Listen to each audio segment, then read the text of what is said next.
نحمده ونصلي ونسلم على رسوله الكريم اما بعد فاعوذ بالله من الشيطان الرجيم بسم اللہ الرحمن الرحیم۔ آج کی نماز تراویح میں سورۃ النساء مکمل تلاوت کی جائے گی۔ سورۃ النساء چوتھے پارے کے آخری حصے سے اس کا آغاز ہوتا ہے اور پانچواں پارہ مکمل اور چھٹے پارے کا کچھ حصہ اس میں شامل ہے۔ سورہ النساء یہ مدنی صورت ہے، اس کی 176 آیات اور 24 رکوع ہے۔ نساء عورتوں کو کہا جاتا ہے۔ اس سورہ مبارکہ میں عورتوں کے حوالے سے مختلف احکامات بیان ہوئے، بالخصوص غزوہ احد کے بعد وہ خواتین کے جن کے خاوند فوت ہو گئے، بیوہ ہو گئی، اور وہ بچے جن کے والد فوت ہو گئے اور وہ یتیم ہو گئے، ان کے بارے میں تعلیمات اور احکامات اس سورہ مبارکہ میں تفصیل سے بیان کیے گئے۔ اس کے ساتھ ساتھ اس سورۃ مبارکہ کے اندر خاندانی معاملات اور حقوق العباد کے حوالے سے بھی بات ہوئی ہے۔ آغاز ہوتا ہے یا ایھا الناس کے خطاب سے کہ اے لوگو اپنے رب سے ڈرو جس نے تمہیں ایک جان سے بنایا اور پھر اسی سے اس کا جوڑا بنایا اور پھر مرد اور عورتوں کو پھیلا دیا، اور اللہ سے ڈرو، تم سے رشتوں کے بارے میں پوچھا جائے گا۔ رسول اللہ صلی اللہ علیہ وسلم نے ارشاد فرمایا جو شخص یہ چاہتا ہے کہ اس کے رزق اور عمر میں اضافہ ہو، اسے چاہیے کہ وہ اپنے رشتہ داروں سے حسن سلوک کرے۔ تو اس سورہ مبارکہ میں اس کی تاکید اور ترغیب ارشاد فرمائی گئی۔ پھر فرمایا یتیموں کا مال وہ ناحق طریقے سے نہ کھاؤ اور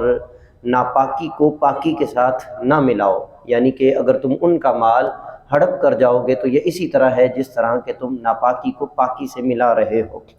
پھر فرمایا کہ تم میں جو کوئی نکاح کی طاقت رکھتا ہو تو وہ 2، 3، 4 عورتوں سے نکاح کر سکتا ہے۔ پھر اگر خوف ہو کہ وہ عدل قائم نہیں کر سکتے تو پھر فرمایا کہ تمہارے لیے ایک ہی عورت کافی ہے یا وہ لونڈی جو تمہاری ملکیت میں ہے۔ پھر فرمایا عورتوں سے جب تم نکاح کرو تو ان کا حق مہر بھی ان کو دے دو، اور پھر فرمایا کہ یتیموں کا مال ان کے حوالے نہ کرو جب تک کہ وہ بالغ نہ ہو جائیں۔ یہاں پر بلوغت سے مراد 2 قسم کی بلوغت ہے، ایک جسمانی بلوغت اور ایک عقلی بلوغت۔ بعض اوقات لوگ جسمانی لحاظ سے تو بالغ ہو جاتے ہیں لیکن عقل کے لحاظ سے وہ بچے ہی ہوتے ہیں، تو دونوں کا ہونا لازمی اور ضروری ہے کہ جسمانی طور پر بھی بالغ ہوں اور عقلی لحاظ سے بھی وہ بالغ ہوں، یعنی سمجھ بوجھ رکھتے ہوں۔ اس کے ساتھ ہی اس میں ارشاد فرمایا وہ لوگ جو یتیموں کا مال کھاتے ہیں وہ اپنے پیٹوں میں آگ بھرتے ہیں اور ان کے لیے دوزخ ہے۔ اس کے بعد اس سورہ مبارکہ کی آیت نمبر 11 سے لے کے 14 تک تفصیل کے ساتھ وراثت کے احکامات بیان کیے گئے ہیں۔ فرمایا اللہ تعالیٰ تمہارے لیے حکم ارشاد فرماتا ہے کہ تم نے اپنی اولادوں کو کتنا حصہ دینا ہے اور رشتہ داروں کو کتنا حصہ دینا ہے۔ فرمایا لڑکے کو 2 لڑکیوں کے برابر ملے گا، اور پھر اگر 2 لڑکیوں سے زائد ہوں اور 3 ہوں تو پھر فرمایا کہ ان کے لیے تیسرا حصہ ہوگا، اور اگر 1 ہو تو پھر فرمایا کہ ان کے لیے آدھا ہوگا، اور اگر ان دونوں میں سے والدین بھی ہوں ان کے تو پھر فرمایا کہ ان کے لیے چھٹا حصہ ہوگا، یعنی 1/6 ہوگا، اور اگر ان کی اولاد نہ ہو تو پھر والدین کے لیے، ماں کے لیے 1/3 ہوگا۔ اس کے ساتھ ہی ارشاد فرمایا کہ وہ شوہر اور وہ بیوی، فرمایا وَلَكُمْ نِصْفُ مَا تَرَكَ أَزْوَاجُكُمْ إِن لَّمْ يَكُن لَّهُنَّ وَلَدٌ، تم میں سے وہ کہ جن کے ہاں اولاد بھی ہے تو فرمایا کہ اس شوہر کو 1/2 یعنی دوسرا حصہ دیا جائے گا، اور اگر اولاد اگر اولاد نہیں ہے تو پھر 1/2 ملے گا، اور اگر اولاد ہے تو پھر 4 دیا جائے گا۔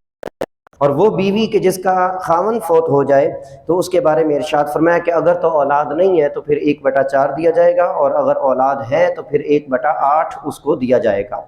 تو اس کے اندر مختلف احکامات کو بیان فرمایا گیا، اور اس کے ساتھ ایک قید ہر جگہ بار بار 4 مرتبہ اس کو ذکر کیا کہ بعد اس کے جو وصیت کی گئی ہو، تو جب بھی وراثت تقسیم ہونی ہو تو اس میں سب سے پہلے قرض کو منہا کیا جاتا ہے، اس کے بعد اگر کوئی وصیت ہو تو 1/3 وصیت کو نافذ کیا جاتا ہے، پھر وراثت کو آگے تقسیم کیا جاتا ہے۔ اور وراثت کا معاملہ یہ بڑا سخت معاملہ ہے، تو اس میں کسی بھی مفتی صاحب کی رہنمائی وہ لے لینی چاہیے اور فوری طور پر اس کے حل کی طرف جانا چاہیے تاکہ معاملہ جو ہے وہ جھگڑے کی طرف نہ جائے۔ اس کے بعد ارشاد میں وہ عورتیں کہ جن کی بے حیائی کا تمہیں ڈر ہو کہ وہ بے حیائی کر رہی ہیں، تو فرمایا ان پر 4 گواہ لے آؤ۔ اگر تو تم 4 گواہ لے آتے ہو تو پھر جو ہے تم ان سے علیحدگی اختیار کر سکتے ہو۔ اور اس کے بعد ارشاد میں ہے کہ توبہ اس کی اللہ قبول کرتا ہے کہ جو توبہ کرنے کے بعد برے عملوں کو چھوڑ دیتا ہے، اور ایسے لوگوں کی اللہ توبہ قبول نہیں کرتا کہ جب موت آنے لگے تو وہ کہے کہ میں تو اب توبہ کرتا ہوں۔ وَلَلَّذِينَ يَمُوتُونَ وَهُمْ كُفَّارٌ، اور نہ ہی ایسے لوگوں کی توبہ اللہ قبول کرتا ہے کہ جو اس حال میں مر جائے کہ وہ کافر ہوں۔ اس کے بعد اللہ تعالیٰ نے اسی 4 پارے کے آخر میں اور سورہ نساء کی آیت نمبر 23 کے اندر تفصیل کے ساتھ ان رشتوں کا ذکر فرمایا کہ جن سے نکاح کرنا حرام ہے، یعنی محرمات، کہ وہ عورتیں کہ جن سے نکاح نہیں ہو سکتا۔ 9-10 قسم کی وہ عورتیں وہ ذکر کی گئیں کہ جس میں ماں بھی ہے، بیٹی بھی ہے، بہن بھی ہے، پھوپھی بھی ہے، اور اس کے علاوہ بھتیجی ہے، بھانجی ہے، اور وہ مائیں کہ جن نے تم کو دودھ پلایا ہوا ہے، یا وہ بہنیں جو تمہارے ماں کے ساتھ دودھ میں شریک تھیں، اور وہ سسرالی رشتے کہ جن کی وجہ سے تمہارے پاس کوئی شوہر آیا یا بیوی آئی، تو فرمایا کہ یہ سب رشتے جو تم پر حرام ہیں، اور یہ بھی حرام ہے کہ تم 2 بہنوں کو بیک وقت جمع کرو۔ اس کے بعد 5ویں پارے کا آغاز ہوتا ہے، اور اس میں اللہ رب العزت جل شانہ ان عورتوں کی صفات بیان فرماتا ہے کہ جو پاکیزہ ہیں اور اپنے آپ کو ہر قسم کی فحاشی اور عریانی سے محفوظ رکھتی ہیں، یعنی زنا سے محفوظ رکھتی ہیں۔ ارشاد فرمایا کہ تم جب عورتوں سے نکاح کرو تو ان سے نکاح کے وقت ان کا جو حق مہر ہے وہ ان کو ادا کر دیا کرو۔ اللہ تعالیٰ تو تم پر ہر بات کو وضاحت کے ساتھ بیان فرماتا ہے۔ اس کی آیت نمبر 29 کے اندر اس بات کو بیان فرمایا گیا کہ اے ایمان والو، آپس میں کسی کا ناحق طریقے سے مال نہ کھایا کرو سوائے اس کے کہ تجارت کر لو۔ تو کسی مسلمان کا دوسرے مسلمان پر اس کی اجازت کے بغیر مال لے لینا یہ حرام ہے، جس طرح حضور علیہ السلام کی حدیث بھی ہے، فرمایا المسلم علی المسلم حرام دمہ ومالہ وعرضہ، ایک مسلمان کا دوسرے مسلمان پر مال بھی حرام ہے، اس کا خون بھی حرام ہے، اور اس کی عزت بھی حرام ہے۔ اس کے بعد مردوں اور عورتوں کے احکامات کو بیان فرمایا، ان کی وراثت کے حوالے سے اشارہ فرمایا، اور اس میں آیت نمبر 34 میں یہ بات ارشاد فرمائی کہ مردوں کو عورتوں پر فضیلت حاصل ہے، اور عورتوں کو چاہیے کہ وہ عورتیں نیک ہیں کہ جو فرما بردار ہیں اپنے شوہروں کی، اور ان کی عدم موجودگی میں اپنی اور ان کی شرمگاہوں کی حفاظت کرنے والی اور عزت کی حفاظت کرنے والی ہیں۔ اس کے بعد جو طلاق دینے کا اصل طریقہ ہے اور طلاق دینے سے پہلے ہمیں جو راہ اختیار کرنی چاہیے اس کے بارے میں تعلیم ارشاد فرمائی۔ اس کی آیت نمبر 34 اور 35 کے اندر ارشاد فرمایا وہ عورتیں کہ جن سے بے حیائی اور نافرمانی کا تمہیں ڈر ہے تو ان کو پہلے پیار سے نصیحت کرو، پھر ان کو اپنے بستر سے الگ کرو، پھر ہلکی مار مارو، اور پھر اگر وہ تمہاری اطاعت کر لیں تو پھر بھی تم کوئی بھی سرکشی کی راہ اختیار نہ کرو۔ اگر پھر بھی وہ باز نہ آئیں تو پھر کچھ اپنے طرف سے رشتہ دار اکٹھے کرو، کچھ اس کی طرف سے رشتہ دار اکٹھے کرو، جس کو پنچایت کہا جاتا ہے ہمارے عرف میں۔ اگر وہ دونوں ان کے درمیان اصلاح چاہیں گے تو اللہ تعالیٰ بھی ان میں پیار اور محبت پیدا فرما دے گا۔ تو یہ وہ طریقہ ہے کہ جو طلاق دینے سے پہلے اختیار کرنا چاہیے کہ پہلے پیار سے سمجھایا جائے، اور پھر بائیکاٹ کیا جائے، اور پھر ہلکی مار، اور پھر اس کے بعد پنچایت وغیرہ کا سلسلہ۔ آیت نمبر 36 میں اللہ تعالیٰ نے رشتہ داروں کے ساتھ اچھا سلوک کرنے کا حکم دیا، فرمایا اللہ کی عبادت کرو، اس کے ساتھ کسی کو شریک نہ ٹھہراؤ، والدین کے ساتھ، رشتہ داروں کے ساتھ، یتیموں، مسکینوں، ہمسایوں اور پڑوسیوں اور مسافروں، اور پڑوسیوں میں وہ پڑوسی کہ جو تمہارے ساتھ رہتا ہے، اور وہ پڑوسی جو تمہارے دوستوں میں شامل ہوتا ہے، فرمایا ان سب کے ساتھ اچھا سلوک کرو۔ اللہ تعالیٰ فخر کرنے والے اور اترانے والے کو پسند نہیں فرماتا۔ حقوق العباد میں حق تلفی تب ہوتی ہے جب انسان اپنے آپ کو دوسروں سے بہتر سمجھنے لگتا ہے، تو اس کی نفی کر دی گئی کہ تم ایسا کرو ہی نہ۔ اس کے بعد ارشاد میں وہ لوگ جو اپنا مال خرچ کرتے ہیں لوگوں کو دکھانے کے لیے، اور وہ اللہ پر ایمان نہیں رکھتے اور نہ ہی آخرت پر ایمان رکھتے ہیں، اور وہ شیطان کے ساتھی ہیں۔ اس کے بعد اس کی آیت نمبر 41، یہ وہ آیت مبارکہ ہے جو رسول اللہ صلی اللہ علیہ وآلہ وسلم نے صحابی رسول حضرت ابی بن کعب رضی اللہ تعالیٰ عنہ سے جب کہا کہ مجھے قرآن سناؤ، تو وہ کہتے ہیں میں نے سورۃ النساء کو پڑھنا شروع کیا، اور جب میں آیت نمبر 41 پر پہنچا تو حضور نے فرمایا چپ ہو جاؤ، بس کر دو۔ کہتے ہیں میں نے جب دیکھا حضور علیہ الصلوۃ والسلام کے رخسار مبارک آنسوؤں سے بھرے ہوئے تھے، یہ وہ آیت مبارکہ ہے، اس میں فَكَيْفَ إِذَا جِئْنَا مِن كُلِّ أُمَّةٍ بِشَهِيدٍ وَجِئْنَا بِكَ عَلَىٰ هَٰؤُلَاءِ شَهِيدًا، کہ کیا حال ہوگا اس دن کہ جب ہر امت پر ایک گواہ آئے گا، یعنی نبی بطور گواہ لایا جائے گا، اور پھر آپ کو تمام امتوں اور تمام نبیوں پر بڑا گواہ جو ہے وہ پیش کیا جائے گا، یعنی آپ کو بڑی گواہی کے طور پر آپ کو سامنے لایا جائے گا۔ تو یہ وہ آیت مبارکہ تھی جس کے اثر سے رسول اللہ صلی اللہ علیہ وسلم کی آنکھوں سے آنسو جاری ہوئے۔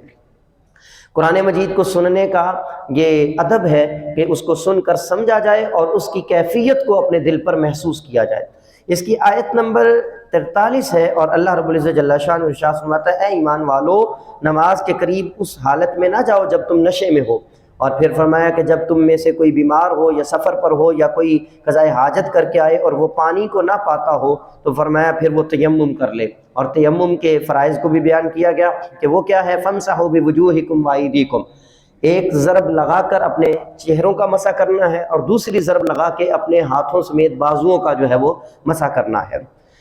اس کے بعد ارشاد فرمایا اہل کتاب کے حوالے سے کہ وہ لوگ کہ جو اپنی مرضی سے اس کے اندر تبدیلیاں کر لیتے ہیں، ان کی مذمت بیان کی گئی۔ پھر فرمایا کہ اللہ تعالیٰ ہر گناہ کو بخش دے گا، لیکن شرک وہ گناہ ہے کہ جس کو اللہ تعالیٰ معاف نہیں فرماتا۔ آیت نمبر 48 میں اللہ تعالیٰ نے اس بات کو بیان فرمایا۔ پھر ارشاد فرمایا کہ اے محبوب، کیا آپ نے نہ دیکھا ان لوگوں کو کہ جن کو کتاب دی گئی، یعنی اہل کتاب کا ذکر کیا گیا، کہ انہوں نے سرکشی کی اور اس میں انہوں نے نافرمانی کی، اور جو ماننے کا حق تھا وہ انہوں نے اس سے انکار کیا۔ پھر ارشاد فرمایا کہ ہم نے ابراہیم کو بھی کتاب دی، حکمت دی، اور ہم نے ان کو عظیم بادشاہت دی، یعنی اس میں جو صحائف عطا کیے گئے اس کی طرف اشارہ ہے۔ ایمان لانے والوں کے لیے اجر کو اور ایمان نہ لانے والوں کے لیے عذاب کو بیان کیا گیا۔ فرمایا ہم نے جتنے بھی رسول بھیجے ہیں ان کو بھیجا ہی اس لیے ہے تاکہ ان کی اطاعت کی جائے۔ آیت نمبر 65 میں اللہ تعالیٰ نے 64 اور 65 میں رسول اللہ صلی اللہ علیہ وآلہ وسلم کی عظمت کو بیان کیا۔ فرمایا جب تم میں سے کوئی اپنی جانوں پر ظلم کر بیٹھے تو اسے چاہیے کہ وہ رسول کی بارگاہ میں آ جائے اور وہاں آ کر اللہ سے معافی مانگے، اور رسول بھی اس کے حق میں شفاعت کریں گے تو اللہ اس کی توبہ قبول کر لے گا۔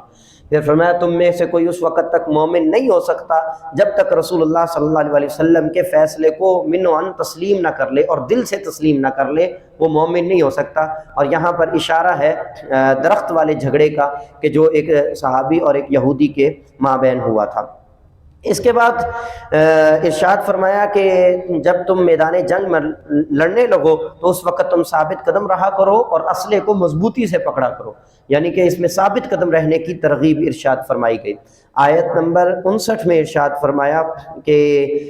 جو اللہ اور اس کے رسول کی اطاعت کرتا ہے وہ ان لوگوں کے ساتھ ہوگا جن پر اللہ نے انعام فرمایا، اور انعام یافتہ لوگوں کے گروہ کو بیان فرمایا کہ وہ نبی ہیں، صدیق ہیں، شہید ہیں اور صالحین ہیں۔ اس کے بعد ارشاد فرمایا کہ تم میدان جنگ سے پیچھے ہٹتے ہو اور یہ سوچتے ہو کہیں ہم مارے نہ جائیں، اینما تکون یدرککم الموت، آیت نمبر 78 ہے۔ ارشاد فرمایا جا رہا ہے کہ تم جہاں کہیں بھی ہوگے، اگر تم اپنے آپ کو مضبوط قلعوں میں بھی بند کر لو گے، موت تمہیں وہاں بھی آ جائے گی، تو تم موت سے بچ نہیں سکتے۔ پھر ارشاد فرمایا جس نے رسول کی اطاعت کی گویا کہ اس نے اللہ ہی کی اطاعت کی۔ کون ہے کہ جو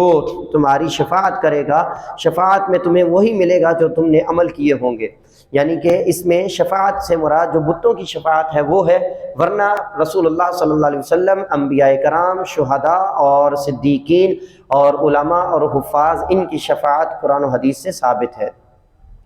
اس کے بعد آدھا پارہ ہوتا ہے 5ویں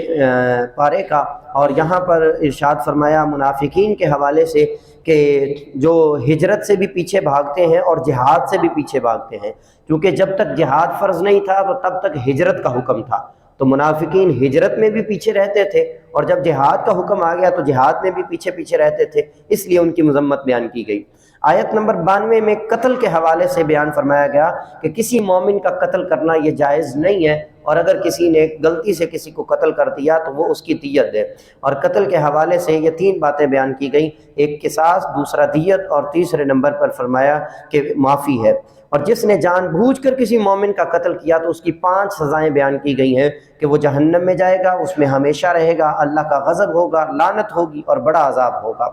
اس کے بعد ارشاد فرمایا اے ایمان والو جب تم نے کسی جگہ پر جہاد کے لیے جانا ہو تو پہلے اس علاقے میں جا کے خوب تحقیق اور تفتیش کر لیا کرو، کہیں ایسا نہ ہو کہ تمہارے ہاتھوں کسی مسلمان کی ہلاکت ہو جائے، تو اس حوالے سے پہلے چھان بین کر لیا کرو۔ پھر جو جہاد کرنے والے ہیں اور ہجرت کرنے والے ہیں، اپنے مالوں اور اپنی جانوں کے ساتھ اللہ کی راہ میں لڑنے والے ہیں، ان کے فضائل بیان کرتے ہوئے اللہ نے ارشاد فرمایا وَكُلًّا وَعَدَ اللَّهُ الْحُسْنَى، یہ سب کے سب صحابہ وہ ہیں کہ اللہ نے جن سے جنت کا وعدہ کر رکھا ہے۔ یہ جو ایک نعرہ ہے ہر صحابی نبی جنتی جنتی، وہ اس آیت سے ثابت ہوتا ہے، اور اس کی دلیل یہ آیت نمبر 95 ہے سورہ نساء کی۔ اس کے بعد ہجرت کرنے والوں کے فضائل کو بیان کیا گیا، اور آیت نمبر 101 میں اللہ تعالیٰ نے قصر نماز کے حوالے سے ارشاد فرمایا جب تم زمین میں سفر کرو تو کوئی حرج نہیں ہے کہ تم نمازوں کو قصر کر لیا کرو۔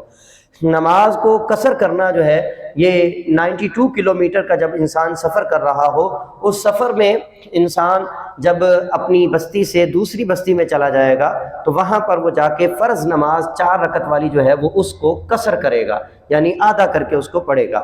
پھر ارشاد فرمایا نماز خوف کے حوالے سے، نماز خوف سے مراد جنگ میں جو نماز پڑھی جاتی ہے کہ اس میں 2 گروہ بن جائیں گے، ایک گروہ نماز پڑھ رہا ہوگا اور دوسرا گروہ جو ہے وہ حفاظت پر مامور ہوگا، ایک ایک رکعت کر کے پڑھیں یا آدھی آدھی کر کے پڑھیں، جیسے بھی پڑھیں اس کی 4-5 صورتیں بن سکتی ہیں، اس کے بارے میں یہاں پر ارشاد فرمایا۔ پھر قضا نماز کے حوالے سے ارشاد فرمایا 103 نمبر آیت میں کہ فرمایا اللہ کا ذکر کرو، اور نمازوں کو تو اللہ تعالیٰ نے وقت مقررہ پر مومنوں پر فرض کر رکھا ہے۔ اس کے بعد اللہ رب العزت جل شانہ اس میں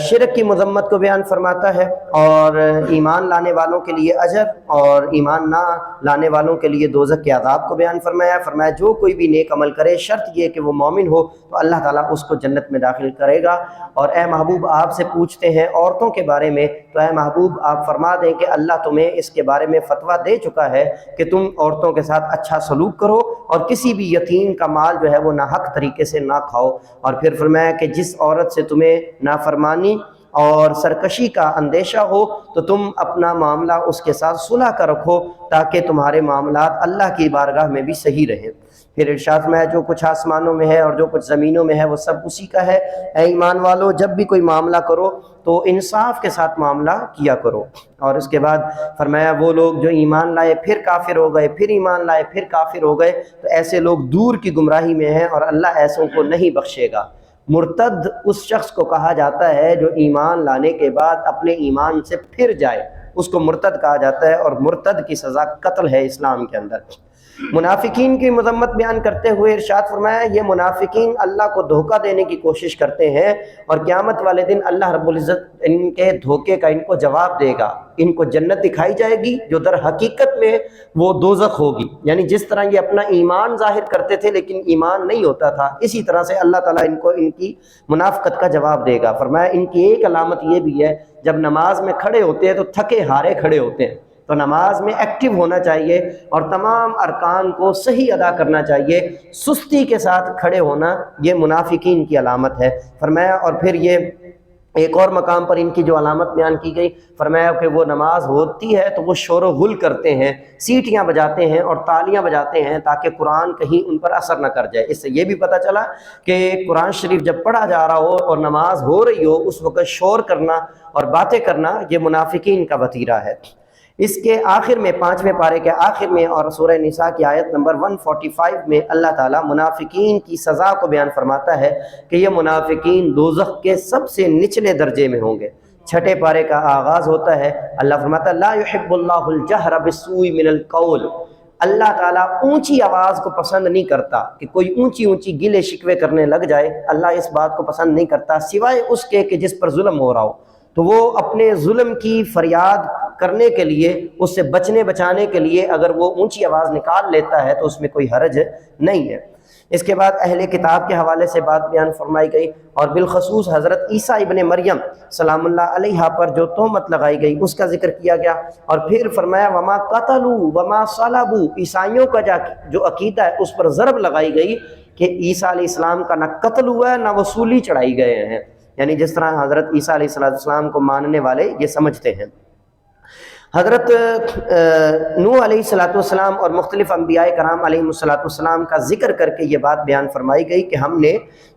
ان کی طرف اسی طرح وحی کی ہے جس طرح ہے محبوب آپ کی طرف ہم وحی کرتے ہیں، اور پھر فرمایا کہ کچھ رسول ایسے ہیں جن کے قصے ہم نے قرآن میں بیان کر رکھے ہیں، اور کچھ ایسے ہیں جن کے قصے ہم نے آپ کو بیان کیے ہی نہیں ہیں۔ تو قرآن مجید میں 26 انبیاء کرام اور بعض نے کہا 27 انبیاء کرام کا نام ملتا ہے، ورنہ 1,24,000 انبیاء و رسول ہیں کم و بیش، اور اصل تعداد اللہ اور اس کا رسول ہی صحیح جانتے ہیں۔ اس کے بعد اس کا آخری رکوع ہے، اس میں اللہ رب العزت جل شانہ ایمان لانے والوں کے لیے اجر کو اور ایمان نہ لانے والوں کے لیے عذاب کو بیان فرماتا ہے، اور فرمایا اے لوگو تمہارے پاس رب کی طرف سے دلیل آ گئی، اور ہم نے روشن نور جو ہے وہ تمہارے پاس کتاب کی شکل میں نازل فرمایا۔ اور آخر میں پھر وراثت کے حوالے سے یہ بات بیان فرمائی کہ اے محبوب آپ سے پوچھتے ہیں کلالہ کے بارے میں، یعنی ایسا شخص جس کا کوئی رشتہ دار نہیں ہے کہ اس کی وراثت کو کیا کیا جائے گا، تو اس کے بارے میں احکامات بیان فرمائے۔ اور آخری جملہ جو آج کی تراویح میں اور سورہ نساء کی آخری آیت میں ہے، یبین اللہ لکم ان تضلوا، بڑا اہم جملہ ہے۔ اللہ فرماتا ہے اللہ تمہارے لیے ہر بات کو کھول کھول کر اس لیے بیان کرتا ہے کہ تم گمراہ ہونے سے بچ جاؤ۔ واللہ بکل شیء علیم، اللہ ہر چیز کو خوب جاننے والا ہے۔ اللہ سورہ نساء کی جملہ احکامات اور تعلیمات پر عمل کی توفیق عطا فرمائے۔